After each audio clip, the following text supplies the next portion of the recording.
जोंनि बयनिबो फुजिनां दुलाराय बर' फरायसा आफादनि मिरु आफादनि गिबि आफादगिरि मुगानि आगदारि बानेस्वर बसुमतारिनि दिनै जोनोम सान 1 नभेम्बर जों खोब गाजा गोमजायै खुंफुंबाय। फुंबिलियाव आर'ज फिरफिला बिरहोनाय आरो गेदेमा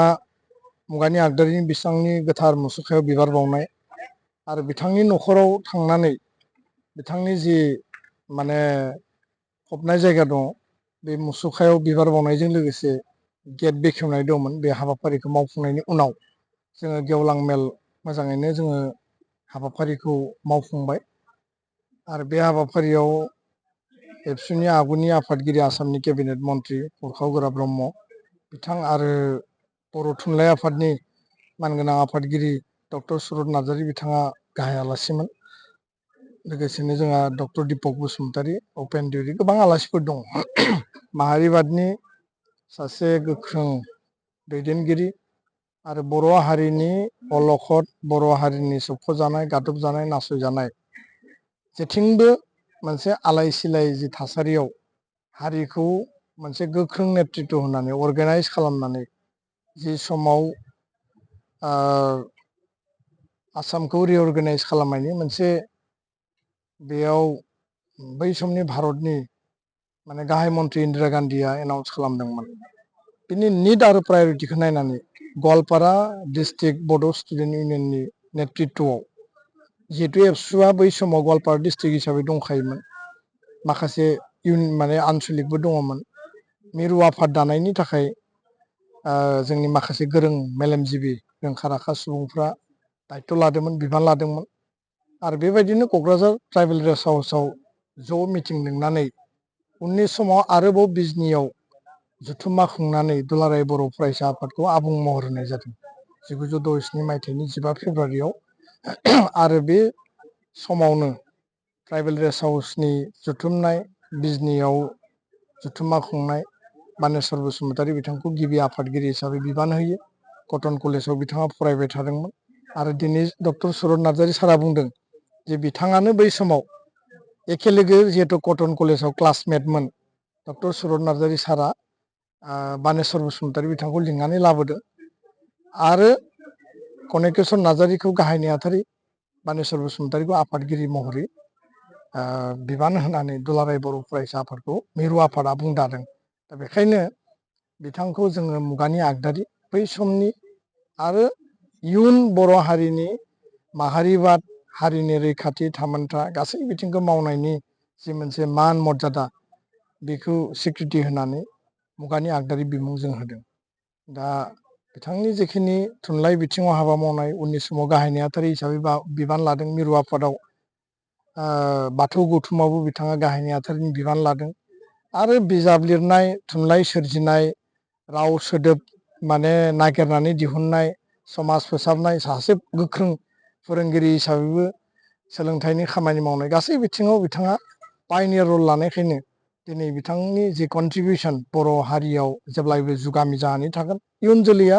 संदाननानै हारिनि भबिसतखौ लामा हान्थिनायाव बिथांनि मावलांनाय हाबाफारिफोरखौ फुरायै जोङो जाहाथे मावफुंलांनो हायो, बिहोमाखौ जाहाथे जों गोजोर खालामनो हायो, बेनि थाखाय बयहाबो हाबा मावनो गोनां दं। दिनै बिथांनि होलांनाय माखासे बिहोमानि गेजेरजों दुलाराय बर' फरायसा आफादा माखासे माने हाबाफारिखौ मावफुंनो हाबाय आरो इयुन समाव माबायदि मावफुंनांगौ होननानै सानो? जोङो आथिखालाव बिथाङा जिहेतु गिबि आफादगिरिमोन, बेनि उनाव बड'फानि दैदेननायाव आलादा रायजो बड'लेण्डनि सोमावसारनाय जाबाय आरो बे गासै बिथिंखौ बिथा खालामनानै दिनै दुलाराय बर' फरायसा आफादा सोलोंथाइनि माने जावरिखांनायनि मावथांखि मिसन मोनसे लादों आरो बर' मिडियामनि एजुकेसनखौ क्लास 12सिम जिहेतु जोंहा जाबाय, बे गोग्गो माने गुन गोनां खालामनाय, समाज फोसाबनायनि बिथिङाव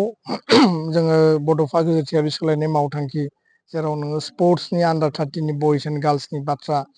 ड्राग्स जौ जुवा दायना दायनि,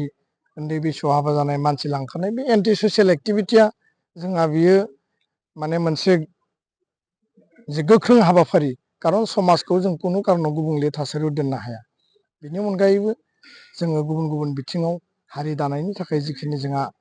सानस्रि सान्थौ दङ आरो बड'फाया जि मोनसे गेरेमसा हारिनि मोन्थोर होनानै गालांदों,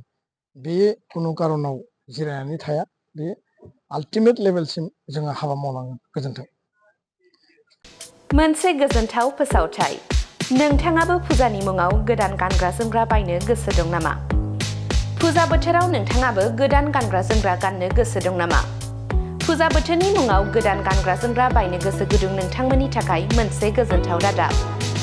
क'क्राझार सहराव US पल, प्युमा आरो किलार ब्रेन्डआव सोलिगासिनो दङ फुजा बोथोरनि अफार नंगौ क'क्राझार सहरनि बिशाल मार्केटनि साहा जेडी रडनि साखाथियाव थानाय US पल, प्युमा आरो किलार ब्रेन्डनि गलायाव दासान्दि सोलिगासिनो दङ फुजा बोथोरनि अफार US पल, प्युमा आरो किलार ब्रेन्डनि हौवाफोरनि गानग्रा जोमग्रा जेरै लंपेन्ट, शार्ट, टि-शार्ट, जुथा, टपि बायदि बायदि गानग्रा जोमग्राफोरखौ बायोब्ला नोंथांमोनहा मोनगोन डिसकाउन्टजों लोगोसे अफार बिब्दिब्ला नोंथांमोन गोबाव खालामालासे खनसे भिजिट खालामदो क'क्राझारनि US पल, प्युमा आरो किलार ब्रेन्डनि गलायाव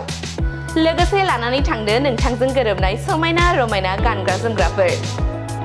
US पल आरो पुमानि मेनेजार जोंनाव दा बर्तमान फुजानि अफार सोलिगासिनो मोननै अपसन दं कास्टमारनि थाखाय अफारा US पल जुदि 8000 नि मार्केट खालामोब्ला 1000 नि केशबेक दं